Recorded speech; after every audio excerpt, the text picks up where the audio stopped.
So who will Conor McGregor fight next, and what's up with the Mark Hunt situation? Those are the two items that rose to the fore on a rare slow week. Time to take a look at those and some other here and there stuff in an all-new edition of Fightweets. Conor's next fight, at Antagonizer666. If Conor isn't next for Ferguson, is Khabib but Pitbull of 1970? Conor vs Nader vs Tony, which one sells more PPVs? It is Storty. Conor vs Nate 3 before Ferguson. Not a ton has changed since my initial take in UFC 216 aftermath, including, as I mentioned in this piece, the idea the McGregor camp would angle toward Diaz after White publicly stated Ferguson should be the next opponent. So, to tackle these questions in order: 1.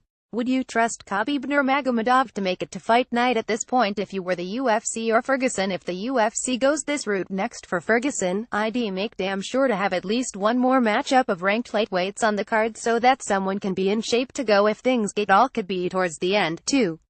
Easiest question of the three. McGregor's versus TBA would do a huge buy rate at this point so long as he's returning to the octagon. But the Diaz trilogy is still the one that likely breaks UFC PPV records and gives the company a much-needed burst of momentum as it shops for a TV deal. Ferguson has improved his stock to the point he's an above-replacement level player, but he's nowhere near Diaz worth against Conor yet. Which leads to 3. Yes, which will all come down to whether the UFC is willing to pay Nate the $20 million he wants for the fight, and absolutely deserves based on what the match will draw. Which is why I'm assuming that McGregor's cryptic Friday response to Ferguson's call-out on the MMA Hour has more to do with McGregor hinting to Diaz he needs to come to the table soon than it is the notion he actually wants Ferguson next. Mark Hunt's plight at Hunt5588. Mark Hunt. What do we do about obvious line between fighter safety and fighter agency? My main takeaway from the UFC pulling Mark Hunt from his planned UFC Sydney main event against Marcin Tybura and replacing him with Fabricio Werdum is that they've done the right thing, but for what on the surface doesn't quite seem like the right reasons. Look, we all love Mark Hunt. Hunt embodies the archetype of the fearless warrior that attracted most of us to this crazy sport in the first place. But Hunt is also 43 years old. Between MMA and kickboxing, he's officially been knocked out 18 times. Officially. God knows how much unrecorded damage he's taken in the gym for more than half his life. So when Hunt goes out and says some of the things he said in a piece for Australia's Player's Voice, talking about slurring his words, stuttering, memory loss, having trouble sleeping, and then going on to add, "I will probably end my life fighting," I mean, that's just begging for the UFC to step in and doing something about it. After everything went down, Hunt said he had been taken out of context. Player's Voice is the Australian equivalent of the Players Tribune, which seeks to cut out the media middleman and let athletes tell their stories directly to their fans. Claiming a story with your name on it took your own words out of context doesn't exactly help bolster your cause.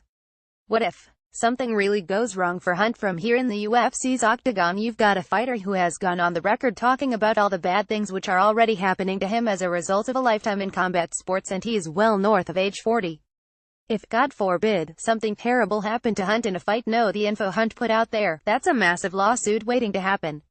The curveball in all this, of course, is that Hunt has a lawsuit outstanding against the UFC related to the beating Hunt took against a pet-enhanced Brock Lesnar at UFC 200. That's a solid initial conclusion. But if you think this through a little more, the UFC has continued to give Hunt fights at a price tag of $750,000 and also threw in a fight of the night bonus at UFC Auckland since the lawsuit was filed. And, I mean, which fight is going to mean more money for the UFC in Sydney? The wildly popular Hunt in the main event, or Fabricio Werdum? The UFC has also become noticeably more proactive in recent months in pulling fighters with illnesses, having bad weight cuts, and so on.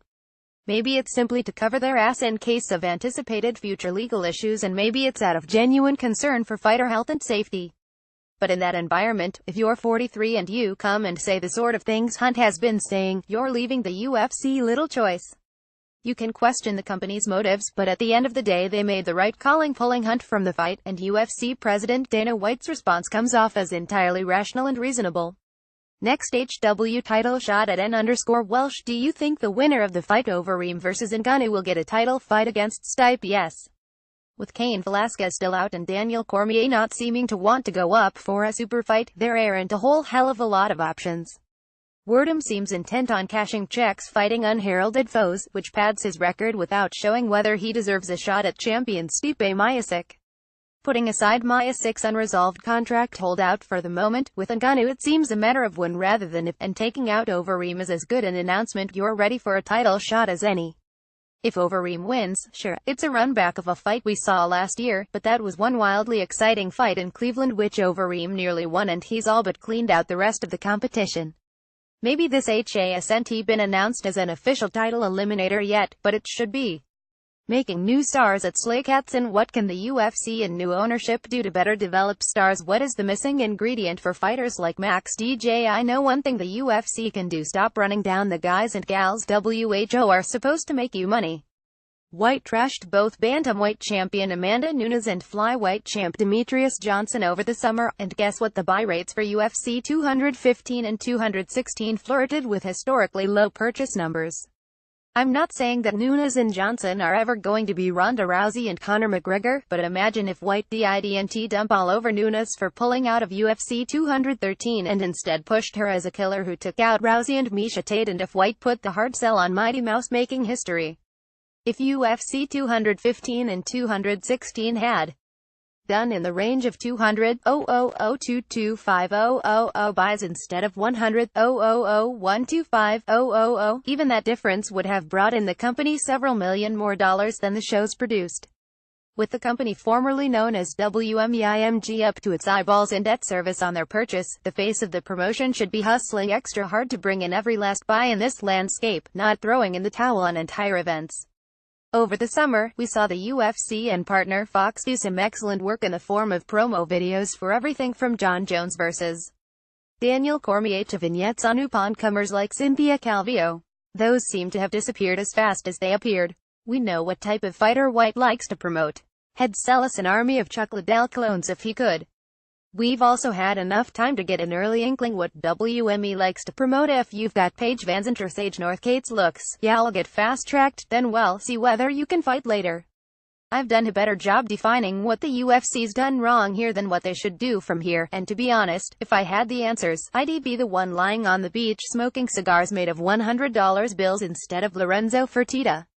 But doing a better job of promoting what you already have and understanding you don't need to look like a model to connect with the audience would be two building blocks. Prelims versus main card at No Snap Dave. What is higher profile, bigger fight? 1 headline the prelims, 2 open the main card. It's hard to tell anymore. In theory, if you're on the main card of a pay-per-view, you're on the most prestigious stage, and not only that, the opener should be a matchup on paper which is designed to get the main card off with a bang. It's also the theory that led Uriah Faber to ask to be on the prelims for his UFC 181 win over Francisco Rivera, as he gambled more eyeballs will be on the prelims for all but the biggest events. In practice, this theory hasn't worked out so great recently. FS1 leans toward former tough contestants without necessarily all that much buzz. All things being equal, go with the main card. Shifting industry at Ross McCaff is at the end of the 13 ppv per year at $60 each era. That's one of the things the UFC is going to have to figure out as the company navigates its way toward the next television deal. Fans are far more picky and choosy about how to spend their dollars these days, especially when there's so much content on basic cable, or as the people who work in basic cable, which is something you have to pay for, call it, free TV. There will always be the top of the lean draws, the McGregors and Rouseys, just like the Georges St. Pierres and Anderson Silvas before them. As for who's going to replace Conor and Ronda, we don't know yet, but nor did it seem like anyone was on the radar when Silva and GSP both bowed out late in 2013. The problem is the middle class of PPV draws, the fighters who could be relied upon to do anywhere from 300,000 buys in between the biggest draws. That class of fighter doesn't seem to exist anymore. The Forrest Griffins, Rashad Evans, Dan Hendersons, and so on have not been replaced. That's in part because over the last several years, many of those fighters who previously would have been built up to that level have instead ended up fighting on either on Big Fox or even FS1 as often as they have on PPV. Fans have gotten conditioned to no longer paying extra on top of their cable bill to watch those headliners just below the elite level. I don't think you can put this toothpaste back into the tube, especially in a day and age where cable cord cutting is accelerating. For now, at least, even the bombs that were UFC 215 and 216 are still making a profit.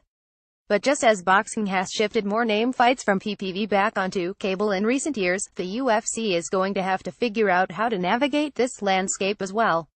Divisions at Carl McFarland. Do you think the UFC will eventually add a super heavyweight division? Only if the media starts fighting.